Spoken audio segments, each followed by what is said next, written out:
Looks like it's recording. Okay. Hi. Well, welcome. Monday morning. Guys did a few problem solving, equation solving questions last time. Looks like almost everybody has gotten through those homework sections. Anything you want to throw out at me? How do you do this? Or could we try something? Let me know. Okay. Otherwise, we're continuing. Let's see, this week, you may have noticed chapters 2 and 3 we put together. Chapter 2 takes us through all the different techniques and complications, you might say, of solving equations that we're going to deal with. And then chapter 3 is really applications of these techniques, problems that, well, we'll look at a fair number of percent problems, but then a lot of those things that you might just call word problems where we develop a situation, usually from some little paragraph, a description, and then we have to create the equation and solve it. So the math that we do, you might say, is a lot of the same stuff in both those sections, but we understand chapter 3 is often a separate skill, being able to translate the verbal, the English, into a math expression and equation, and then solve it from there. So we put them together. We've got a couple more weeks before our next test, I think. Anyway, so end of the week, I think we start 3.1 at the end of the week. Today's section 2.5 is called Equations with Fractions and Decimals. Well, okay, it's going to use the same techniques that we described last week. Add or subtract, multiply or divide, some combination of those two ideas. And we're going to have messier numbers. That's the way I put it. We're going to have fractions in our problems. So there's a couple techniques that I'll present. And you can think of it generally as I'm going to just work with the fractions and be real careful about how I handle all the fractions. Or I'm going to use a technique that I'll present that allows me to sort of make everything big enough so that there's no more fractions. We sort of clear the equation of fractions and work with it much like last week's stuff. So here we go, example.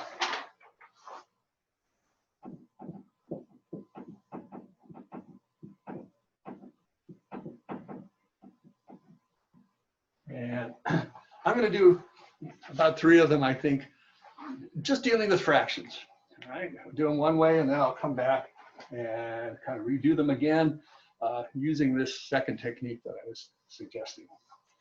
Now, just looking at this, see if you can recognize from last week, oh, here's my term that has the x. Actually, is being multiplied by 1/4, which is like dividing by 4, right? And then here's an extra added or subtracted number, and it equals a number on the other side. So if I wanted to deal with that just with the fractions, I'd work to get this x term alone by moving that fraction or canceling out that fraction. So I can subtract that 1/2 from both sides. Now usually I try to say, oh, if we're dealing with fractions with operations like this, probably better to do them in a row like that rather than this vertical technique here. Over here, it doesn't work too difficultly because it's canceling out, right? So on this side, that leaves me the 1/4 x. Now over here, I'm going to combine those two constant values, just those numbers. They are like terms. I want to put them together, but I need a common denominator to add fractions, right? These are size 8ths, little pieces. These are halves, big pieces. I saw somebody try to, kind of forgot their fractions on the test and did 8 plus 2. That means they're tenths. No, not at all. Can't do that. I got to get the same size pieces. Well, 8 is built out of 2s. Let's make this one 8ths also. So I'm going to call this 5/8, and if I do times 4 times 4, minus 4/8. So now I can combine those fractions. 1/8 left. Okay. That was the hard part, maybe. Now I want to cancel out this 1/4 times the x. So I only have a 1x left. I mentioned this sometime last week, but if I want to undo a fraction, I'm going to multiply by its reciprocal. If I multiply by the reciprocal of 1/4, happens to be 4/1, that allows that to cancel out and gets me my 1 here. And now I just have a multiplication problem on the other side to multiply and simplify. Or maybe I'll notice that's a 1, and I just get to 1/2 as the answer there. So just dealing with the fractions in this problem wasn't too bad. 2, 4, and 8 were all kind of related in terms of all being multiples of 2. And so the common denominator wasn't difficult to come up with and work with in this problem. And there weren't too many pieces in this equation either. All right, so that, aside from the fractions, that should have looked just like one of the solving techniques that we used last week. Move the extra term or cancel out the extra plus minus piece, and then multiply or divide to get rid of that coefficient, that number on x. There it goes.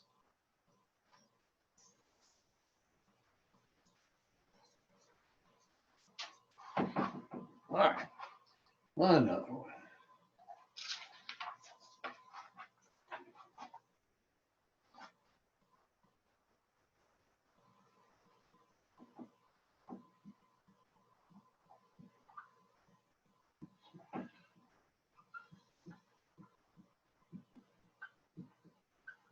These are examples that I've taken over the years out of the textbook. I looked at your mom homework. There's only 6 problems in the fraction section. Yeah, so we want you to practice it a little bit, but it's not going to be your biggest homework. All right, again, I'm going to just work with the fractions in this problem. Now, there's a constant number all alone. These are all a bunch of x's. They actually are like terms. I can put those all together and make one quantity of x's. How many x's does this result in? But I have a 2, a 4, and a 3 for denominator. So I am still going to add or subtract fractions. How many x's am I going to end up with? So I do need the common denominator. That's really just the fractions. I don't need to worry about that 7 over there. So how about, well, the 2 goes into the 4. I think I need a 12 for a common denominator to deal with both the 4 and the 3. So 12, I need 6/6 here. I'd need 3/3 here, and I'd need 4/4 here to multiply by. All right? Let me know if you don't get that. I just don't understand. So just building equivalent fractions, common denominator. And that makes this one 9/12 and minus 8/12 x. Now they're all the same size pieces, 12ths. Cut up that pie. All right, and now I can combine all those x's, those like terms. 7 haven't done anything with yet. 6 of them plus 9, I'm up to 15. And then I'm going to subtract 8, so I'm back down to 7/12.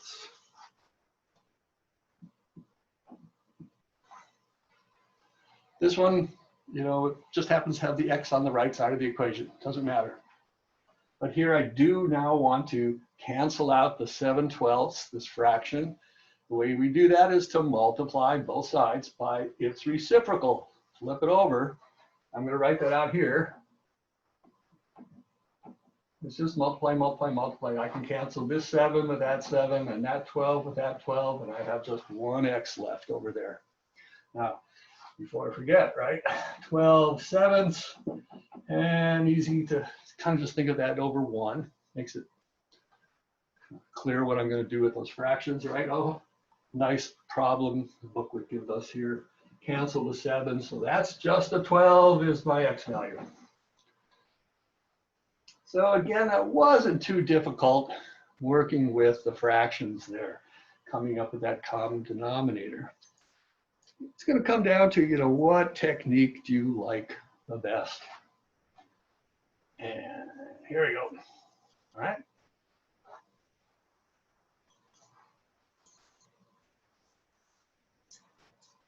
And I'll jump up a level, you might say here. Let's do one.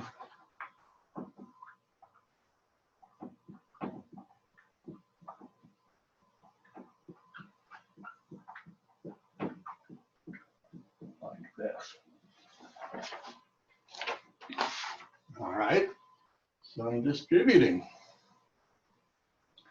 Now, okay, there are X's on both sides within that grouping. I'd say, if you recall, maybe last week, Julia had suggested, oh, can't I just multiply by 5 and get rid of something like that, get rid of that fraction? Well, yeah, but I'm still got to multiply this side by that 5 and still have that fraction.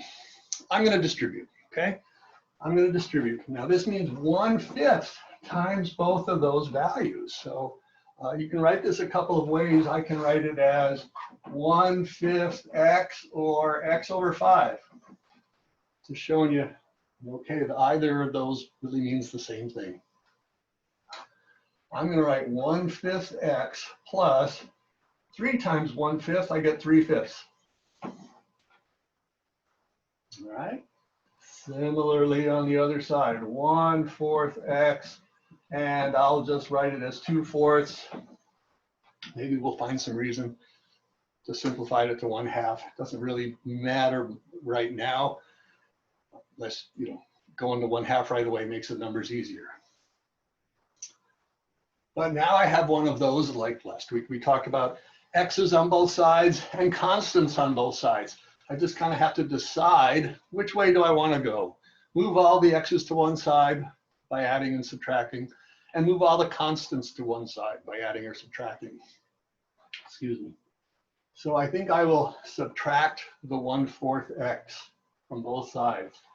And I'm just going to write it all out once and show it. I'm going to put it right next to this x over here. All right, I just subtracted the 1/4 and squeezed it in there so I could deal with the x's together here.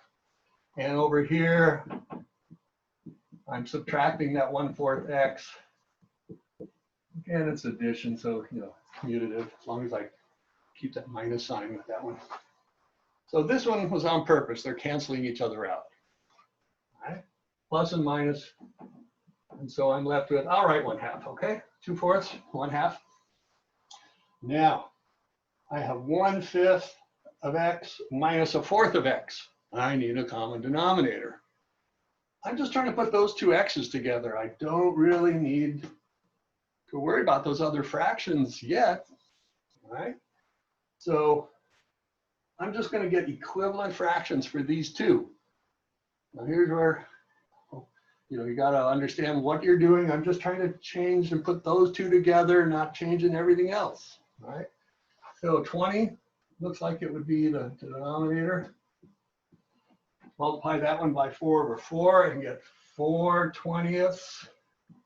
And this one by 5/5 and get 5/20 x plus the 3/5, blah, blah, blah. So lots of steps here dealing with all these fractions and the denominators. 4 minus 5, a negative 1/20.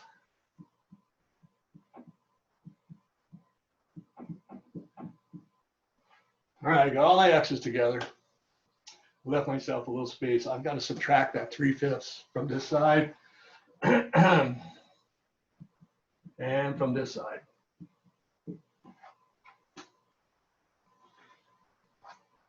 Okay, they cancel each other out. Did that on purpose right there. Chose the certain number.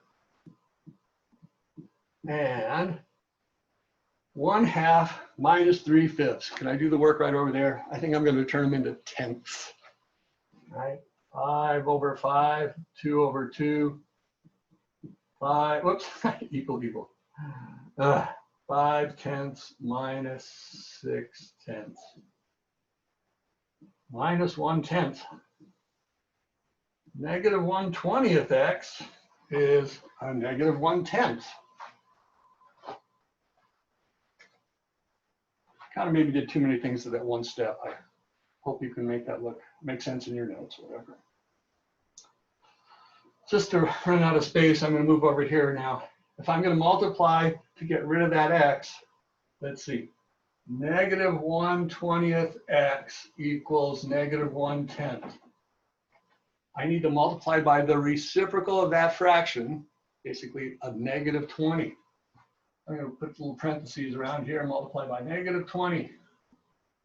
And same thing over here, negative 20.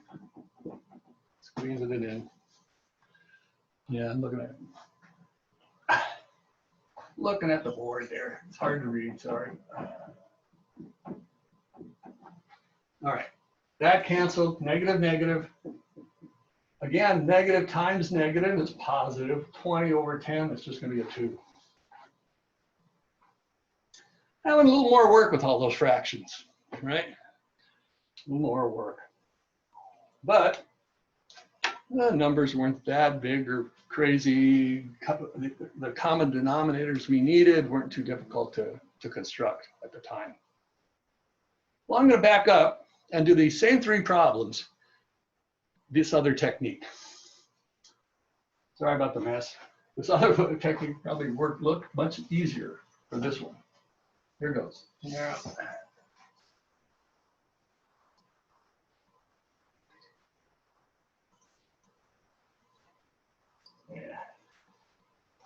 Excuse me, I'm warming up. I'm going to take off this sweatshirt here.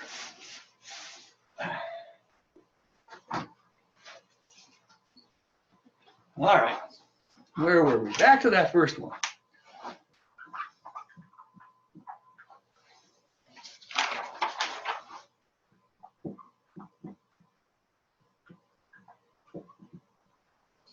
Now, I get done with this technique.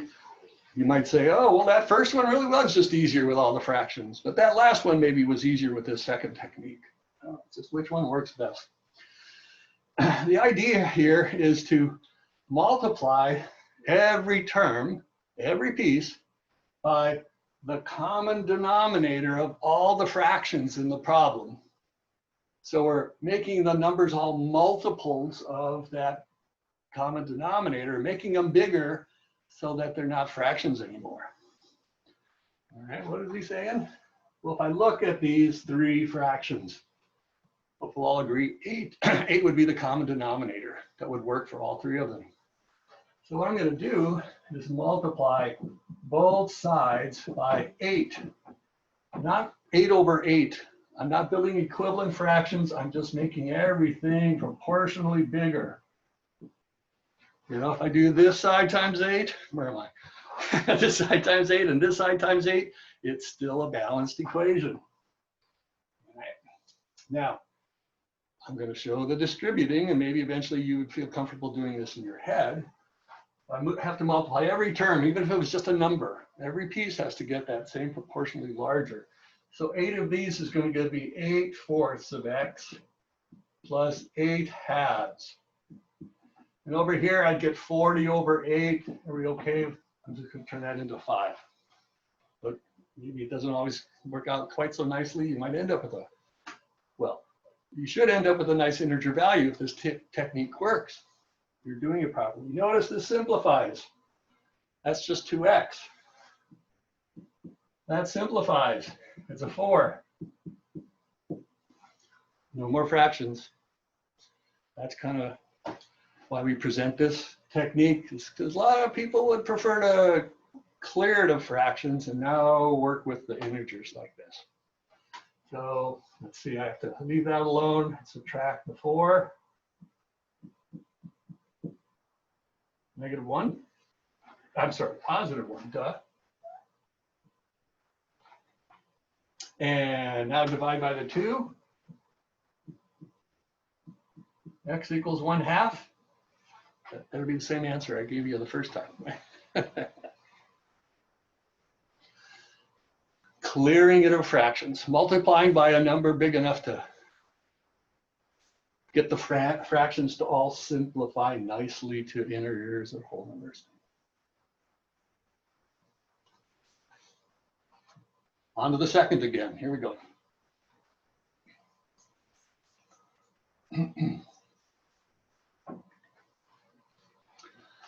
last one again. Where is it? There it is.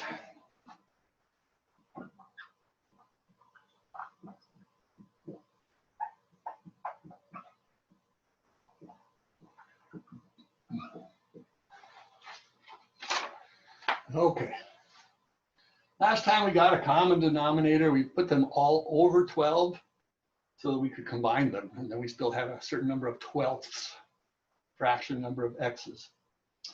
Well, this other technique says we're going to multiply by whatever the common denominator is. It's still going to happen to be 12, but we're multiplying by 12 over 1, not getting equivalent fractions, which would be 12 over, or something over something, you know, 6 over 6. I'm going to multiply everything times 12, both sides.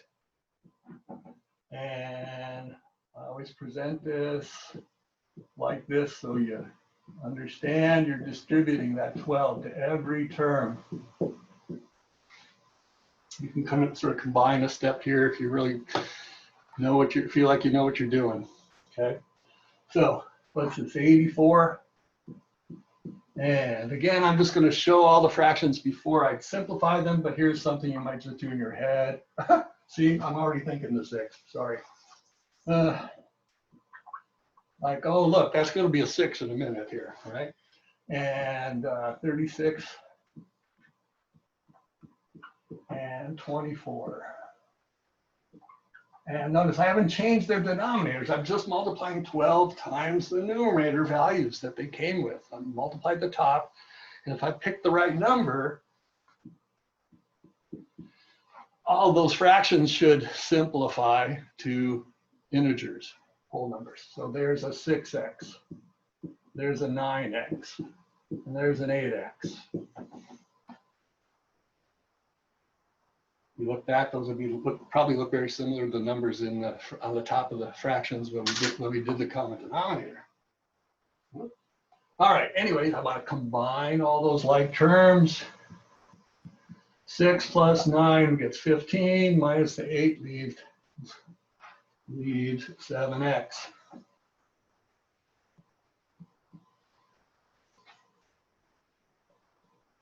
(15 minus 8, 7). All right, so divide by 7.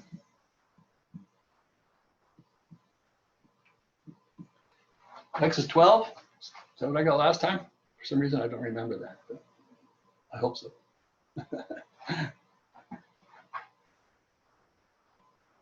Issues, questions? I dropped the pin here.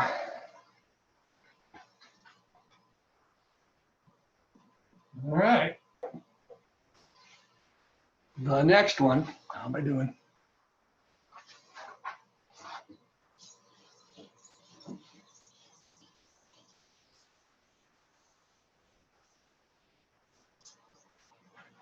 Yeah, where was that one?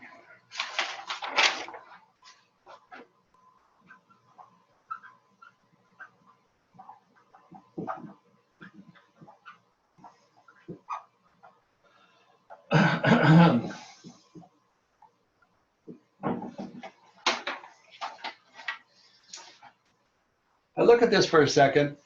There's a fraction times a quantity. A fraction times a quantity. Now I could distribute, and I'd get a fraction here, a fraction here, a fraction here.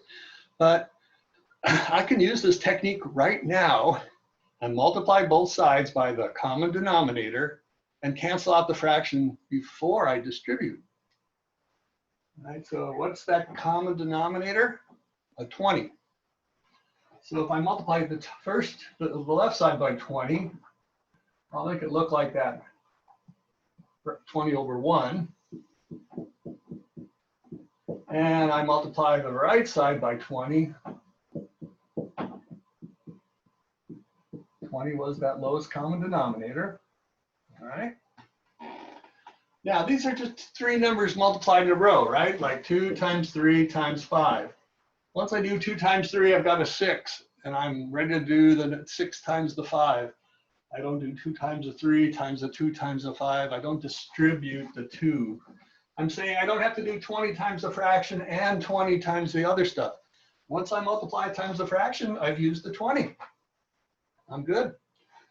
Those 2 cancel. I get 4. No more fraction. These two cancel, I get 5. No more fraction. This is the one I was saying, maybe this one is definitely easier, this technique.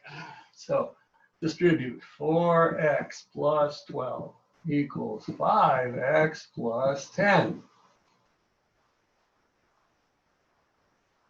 Let's get all the x's on one side, constants on the other. I think I'll go this way. Then I get 12 is x plus 10. Subtract the 10. I get that my x value is a 2, which is what we got last time. So I like to always present that first technique where you see you can work with the fractions, and some of you really would like to get good at working with fractions. Maybe you expect to see more of them in higher math classes or something like that, but you're comfortable with them. And a lot of students just like to clear the fractions because I say, we make fewer mistakes. I've got nice numbers like this, it's easier to deal with. So pick the technique you like. All right, now I'm going to continue with this technique unless something really in my examples here makes me consider that first method again. All right, so here I go. Yeah.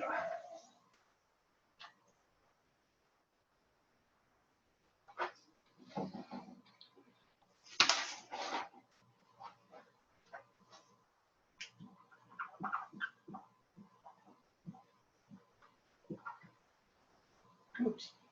Now, doesn't matter probably, but if I copy my examples correctly, I usually get nice numbers. Oh, in the forum discussion area last week, I wrote something, trying to generate some activity.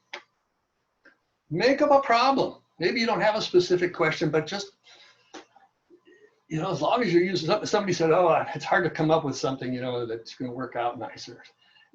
At this point, if you just use integers and whole numbers, you're not going to run into any fraction until maybe the last step. I'll just say, 3x minus 7 equals 14. You can solve that. Not going to be too messy. Or throw in a distribution.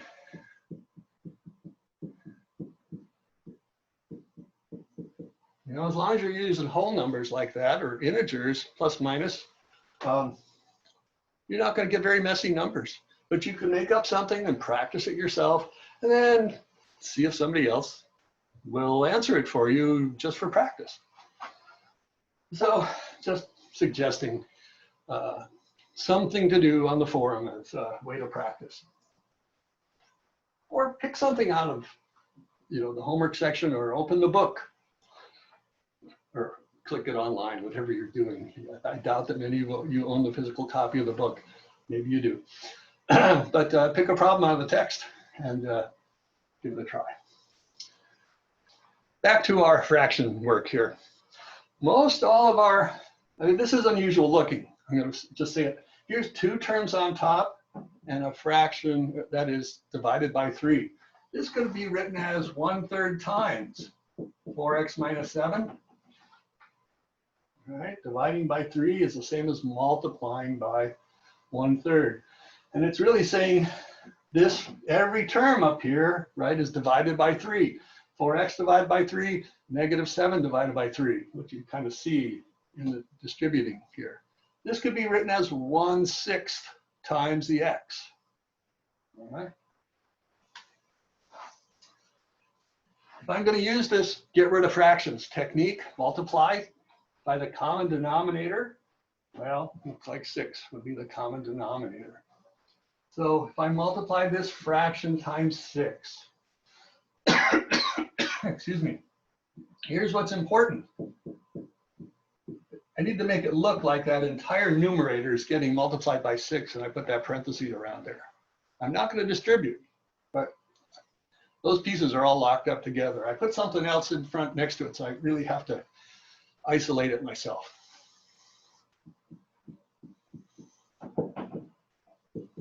Okay, it's times 6 on both sides.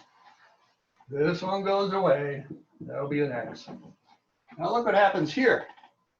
I don't have to distribute. I can just divide, right? This is like 4 times 3 divided by 2. Multiply, multiply, divide.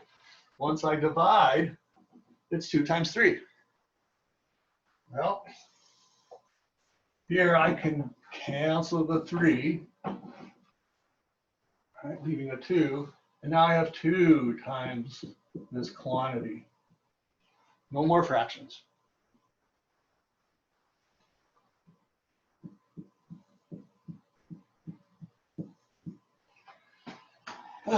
And just because it'll look weird, I'll do it this way. Let's subtract this x. So that over here, this gives me 7x minus 14. What happened over there? Well, it's just the number 0. It's a number. Nothing weird or, no solution about it or anything like that. It's just the number 0. Sometimes 0 is the answer. 0 is the number that works. All right? Make it true. But not in this case. I'm going to add the 14 to both sides. 7x equals 14, and let me cheat and divide by 7, and then I get x is a 2, right?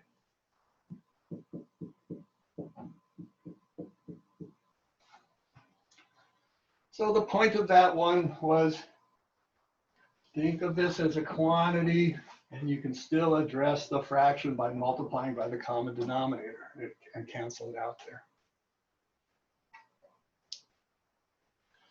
One more along these lines, and then shift gears a little bit.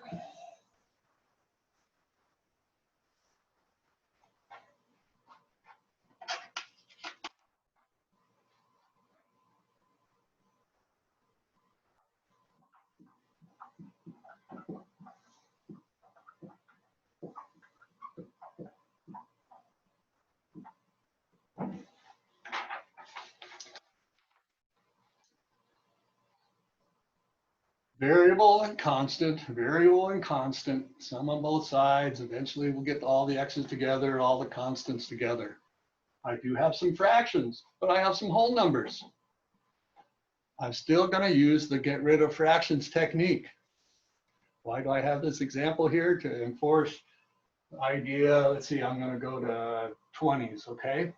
I'm going to multiply everything by 20, everything by 20. Even the whole number. That's the point I'm making with this example. Every term has to get multiplied by that whole number, even though it's already a whole number. Yeah, but I'm making everything 20 times larger. I can't just leave those alone. So 20x's over 10 plus 40, all right? And 20x's over 4 and 100. Now if I simplify it, I should get rid of those fractions. There's a 2x plus 40 is a 5x plus 100. Okay. Canceling work for you there. All right, let's see. I think I'll move all my x's over there.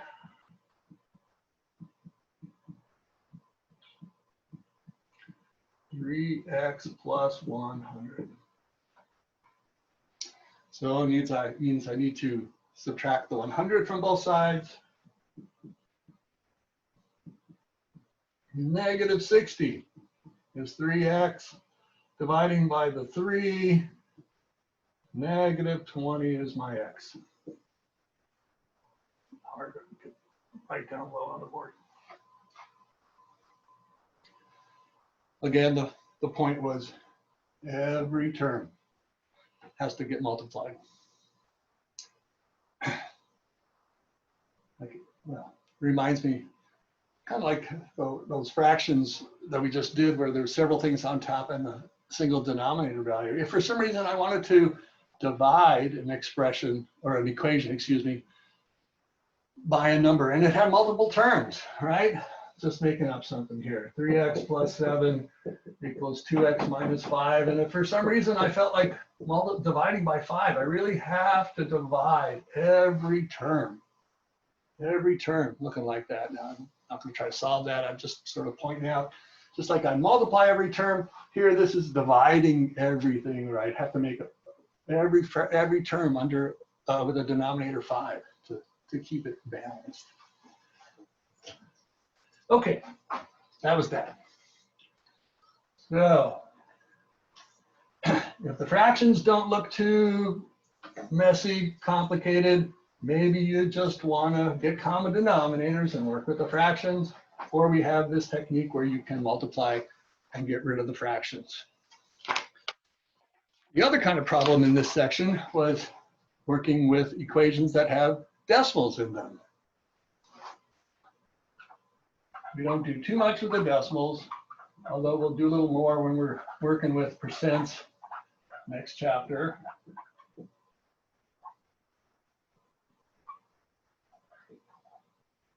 And make that look a little nicer. There. You see all my decimal points, right? That looks pretty good to me on the board, all right? Ugh. It's a blur, too many numbers and dots and stuff. Well, variable term, right? I have 0.14 or 1400ths of x, a constant term. A variable term, a constant term. I have some on both sides. We're gonna have to do that moving around thing again. Remember, those decimals are a notational system to show division by powers of 10. This is really 1400ths. And this is 1200ths, 3500ths, 24/10ths, right? Only one decimal place. 10 would be my denominator. Just drop your decimal point, 24/10, right? It's bigger than 10. And now basically I'm going to address it like the technique we just talked about, where I'm going to get rid of all the fractions. But I'm not going to usually go through this process of writing it out. What I need to recognize is how many decimal places, what is the largest denominator on any one of those fractions or decimal values. The nice thing about decimals is they're all powers of 10. So it might be a 10, or it might be 100, or it might be 1,000, but you know, that same power will then, whichever the highest one is, you end up using it for all of them. So what's the largest number of decimal places? 2, 2, 2, 1. So I need to multiply everything times that common denominator of 100, or move the decimal point over 2 places. Right? If I do 100 times 0.14, right? 100 times that, I move that decimal point over 2 places, and I'm just going to get 14. Right? How many hundreds? I'm just going to get 14. So I'm going to move my decimal point over 2 places, which implies multiplying everything by 100. So move it over 2, 1, 2, and I'm going to get 14x. Move it over 2, 1, 2, and I'm going to get plus 12. Move it over 2 places, 1, 2, and I get 35x. Watch out for this one. Move it over 2 places, and I need a 0. 1, 2, put in a 0, I get 240. Right, 2.4 times 100, move it over 2 places, I needed the placeholder 0. No more fractions, no more decimals. Let's move these.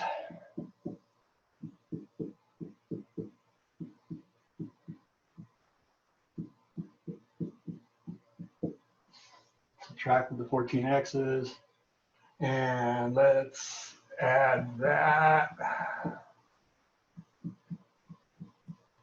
252 equals 21x. I know you're going to go do this, but let's see. 252 divided by 21. Well, that goes in once in the 25.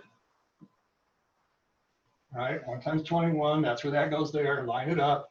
Subtract, I got a 4 and a 2, and I do it again. Oh, it goes in there twice. Exactly, so 12. Dividing by 21, I get 12 as my x value. You guys get to use your calculator. That'll be fine. But that's our technique for decimals. Multiply by the power of 10, that clears it of decimals, basically by moving the decimal point the correct number of places.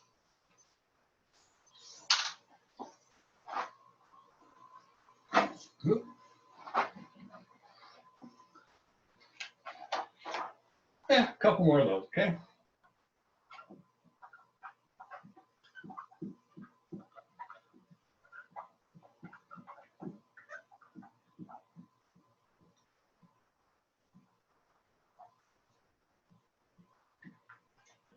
Oh, mathematicians try to, present good form. Teachers, we try to present good form.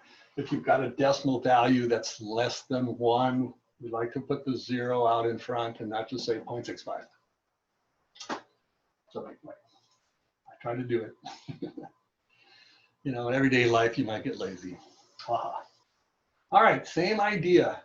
65 1/100ths, 1/10, 4/10, 35 1/100ths. What's the largest denominator, or what's the largest number of decimal places? 2. My examples have had 1 and 2 decimal places. It could be 3. I doubt you'll run into anything with more than that for our work here, but it could be 3 or 4 or 5 decimal places, and you have to multiply by that 1,000 or 10,000 or something. Move them all over, get some really big numbers. But here I'm just going to multiply everything times 100.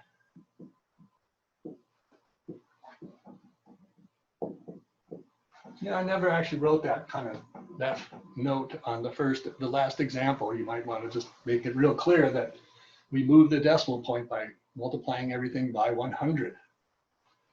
And here I'm moving over 2 decimal places. 65. Here there's only 1 to start, so I need a placeholder 0, and I'll get a 10. All right, times 100, move it over 2 places. I need an extra spot. Here, same thing, right? 0.4 is going to get me 40. Move it over 2 places. I need the extra 0. But here I have minus 35. And move things around. Subtract those x's.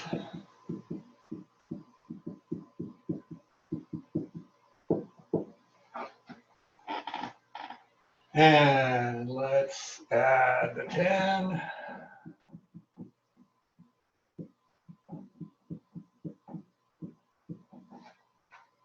Really tough here. X equals -1. Yeah, don't lose the negative sign. That would be unfortunate.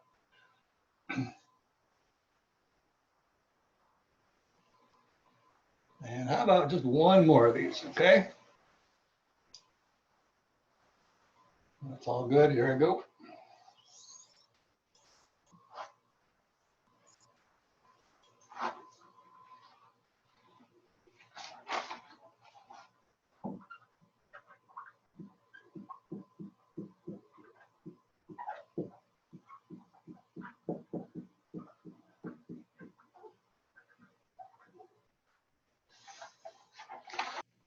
So the point of this example is this product here, which is a decimal value times this quantity.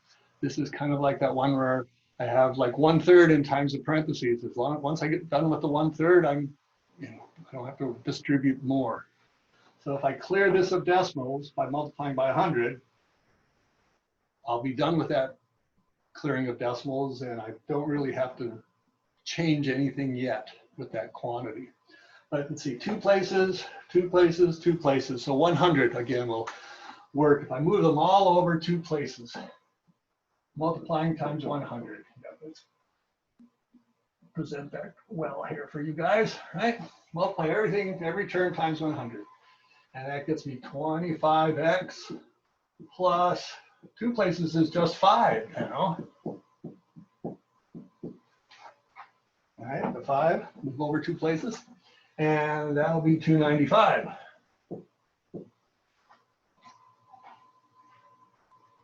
Now I do need to distribute 5 times those terms. That was the 5 times 100, or 0.05 times 100. Did that part, but I still have to do 5 times stuff inside. 5 of each of those. And just rewriting all the other pieces I haven't worked with. Some like terms to combine. Now these are both x's, so combine those x's.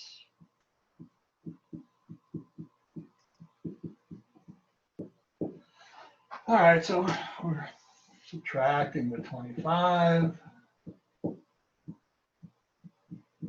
and 0, 7, 270. Divide by 30, that'll give us a nice number, huh? How about 9?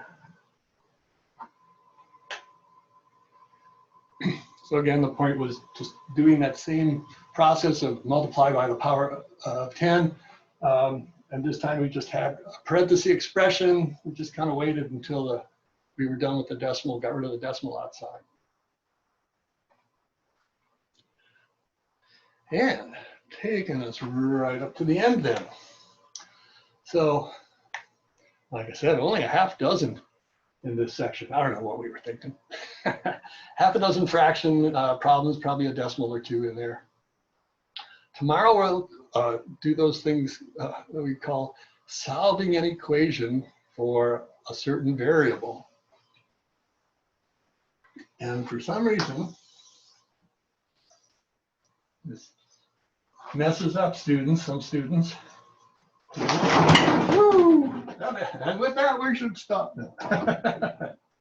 Oh, slid off my shelf here. Just, you know, something like, oh, remember our perimeter? Twice the width plus twice the length. Well, what if I know the total perimeter and I know the width, find the length? I want to move things around. Like somehow I want to make this thing look like L equals, what if I rearrange and add and subtract so that it tells me what L would be if I could just plug in everything on that side. So here's a formula, right? No real extra constants or anything. Don't know any known values here. Here's a formula and we'll work on rearranging them tomorrow. Okay, better fix my shelf here. But that'll do it for today, folks. And keep those cards in there. It's coming. And I'll see you in the morning. Thank you. You're very welcome.